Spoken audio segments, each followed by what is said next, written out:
আসসালামু আলাইকুম দর্শকবৃন্দ, আশা করি সকলেই ভালো আছেন।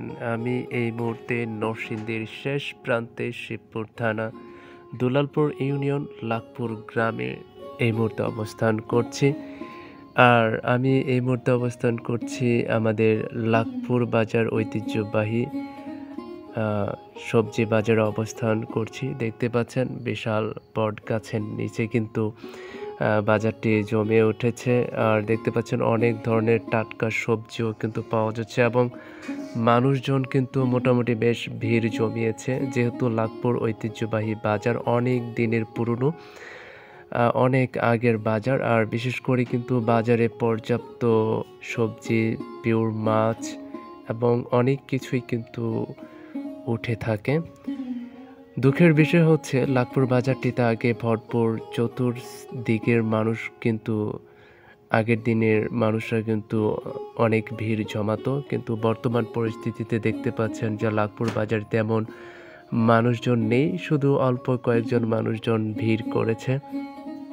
বাজারটি কিন্তু দেখতে যেমন পরিষ্কার পরিচ্ছন্ন এবং পরিবেশটিও কিন্তু বেশ চমৎকার লাগছে।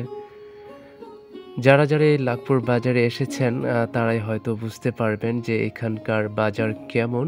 আর দামটা বেশ মোটামুটি অন্যান্য বাজারের তুলনায় কিন্তু একটু বেশি। জানি না এটা কেন বা কোন কারণের জন্য, হয়তো যোগাযোগের ব্যবস্থাটা একটু দুর্বল আছে, যার কারণে অনেক দূর দূরান্ত থেকে এই সবজি মাছ এনে এখানে বিক্রি করে, যার কারণে মূলত কিন্তু সব কিছুর দাম একটু বেশি অন্যান্য বাজারের তুলনায়। দেখতে পাচ্ছেন শুটকি মাছ নিয়ে বসে আছে পিওর দাদা, পান গোছাচ্ছে এবং দেখতে পাচ্ছেন সব কিছু মিলিয়ে কিন্তু বটবৃক্ষের নিচে সুন্দর আবহাওয়াতে একটি সুন্দর হাট। এখানে কিন্তু প্রতি সোমবার এবং বৃহস্পতিবার হাট জমে। আর সব ধরনের টাটকা সবজি, মাছ, দুধ থেকে শুরু করে যা কিছু অল এভরিথিং মানুষের প্রয়োজন সব কিছু এখানে পাওয়া যায়। সো বন্ধুরা, এই মুহূর্তে লাখপুর বাজারের বাহিরে আমি আছি এখন, আর বেশি কিছু বলার নাই। কেমন লেগেছে আমাদের এই লাখপুর বাজার অবশ্যই কমেন্টসে জানিয়ে দেবেন।